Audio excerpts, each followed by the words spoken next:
جمال الوجود بذكر الإله وتصفو الحياة بنور هداه. جمال الوجود بذكر الإله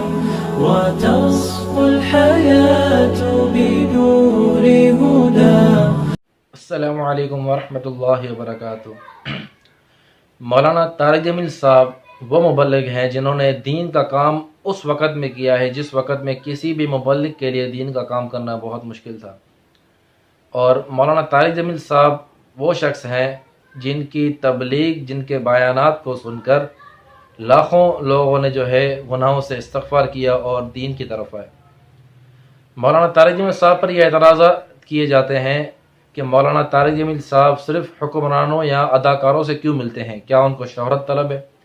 مسئلہ یہ نہیں ہے، مسئلہ یہ ہے کہ مولانا طارق جمیل صاحب سب سے ملتے ہیں، لیکن ہمارے جو میڈیا والے ہوتے ہیں اور ویڈیو بھرنے والے ہوتے ہیں وہ صرف حکمرانوں اور اداکاروں کے ارد گرد ہوتے ہیں. اس لیے جب مولانا طارق جمیل صاحب ان سے ملنے جاتے ہیں تو وہ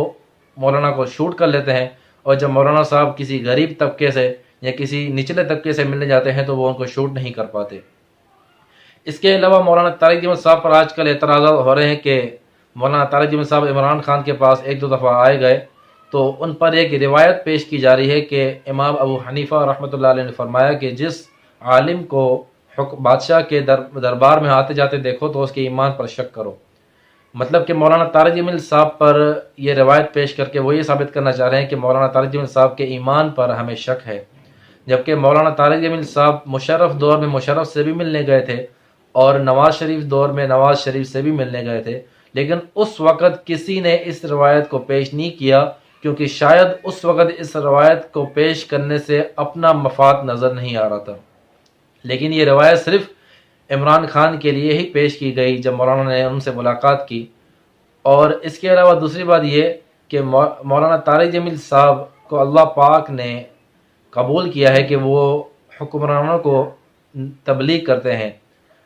ہمیں تو اس بات پر خوش ہونا چاہیے کہ حکمرانوں تک ہم نہیں پہنچ سکتے، چلو کوئی تو ہمارا فرض کفایہ ادا کر رہا ہے، کوئی تو ہماری طرف سے حکمرانوں کو بھی دعوت دے رہا ہے.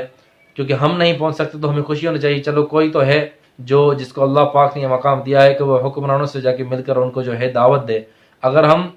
ہر عالم پر یہی روایت پیش کرتے رہیں کہ کوئی بھی اگر بادشاہ کے دربار میں جائے تو وہ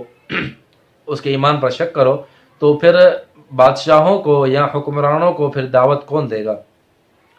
اس کے بعد تیسری بات یہ کہ مولانا طارق جمیل صاحب پر اعتراض کیا جا رہا ہے کہ مولانا طارق جمیل صاحب نے عمران خان سے ملاقات تو کی لیکن نہ داڑھی رکھنے کا کہا، اور نہ ہی مولانا طارق جمیل صاحب نے انہیں نماز پڑھنے کا کہا، نہ ہی مولانا طارق جمیل صاحب نے انہیں 3 دن یا 40 دن یا 4 مہینے تبلیغ والوں کے ساتھ جانے کے لیے کہا. حالانکہ دعوت و تبلیغ والے کی جو ترتیب ہے وہ یہی ہے. سب سے پہلے میں یہ بات بتاؤں کہ اللہ پاک نے ہمیں امر بالمعروف نہی عن المنکر کرنے کا حکم دیا، لیکن اس کا طریقہ اللہ پاک نے ہمیں نہیں بتایا. اس کا طریقہ ہر مبلغ اپنے حساب سے سوچ سکتا ہے. مولانا طارق جمیل صاحب کی ہمیشہ یہ عادت رہی ہے کہ وہ جا کر کسی کے پاس بھی ڈائریکٹ دین کی بات نہیں کرتے، بلکہ پہلے اپنا تعلق اس کے ساتھ مضبوط کرتے ہیں. اگر آپ نے شاید سنا ہو کہ جب عامر خان سے مولانا طارق جمیل صاحب نے ملاقات کی تو عامر خان کو مولانا طارق جمیل صاحب نے ڈائریکٹ جا کے داڑھی رکھنے کا حکم نہیں دیا، نہ ہی اس کو یہ کہا کہ جو تم اداکاری کر رہے ہو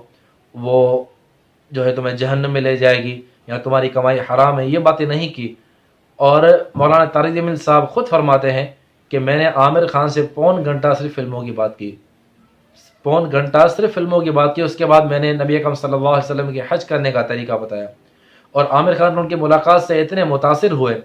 کہ عامر خان نے پھر ان کو ملاقات کے لیے بلایا اور پھر 6 گھنٹے تک وہ مسلسل ملاقات کرتے رہے اور باتیں انہوں نے کی.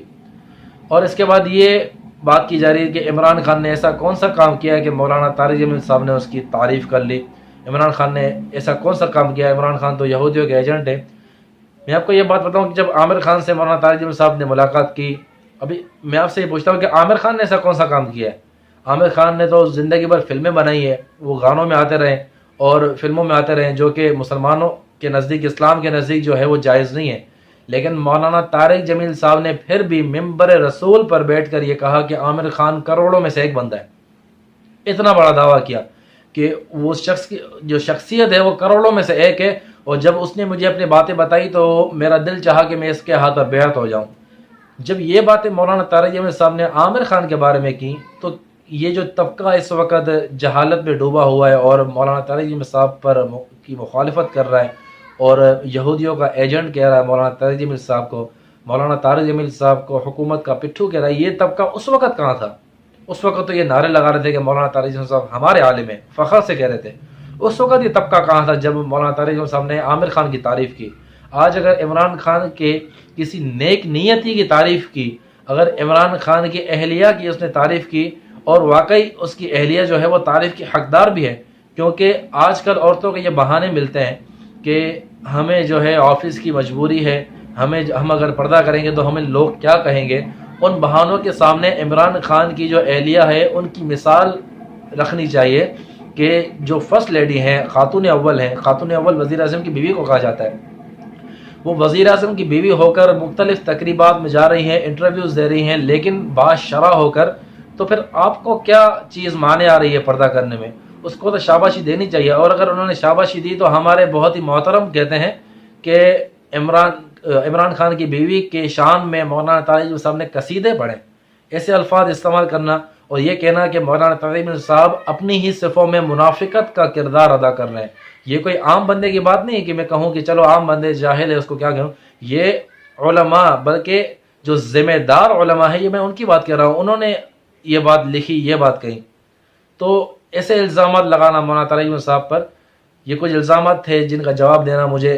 مناسب لگا کہ میں ان باتوں کا جواب دوں، تو اس لیے میں آپ کے سامنے آج حاضر ہوا۔ اللہ پاک سے دعا ہے کہ اللہ پاک مجھے اور ہم سب کو سمجھنے کی توفیق عطا فرمائے۔ السلام علیکم ورحمۃ اللہ۔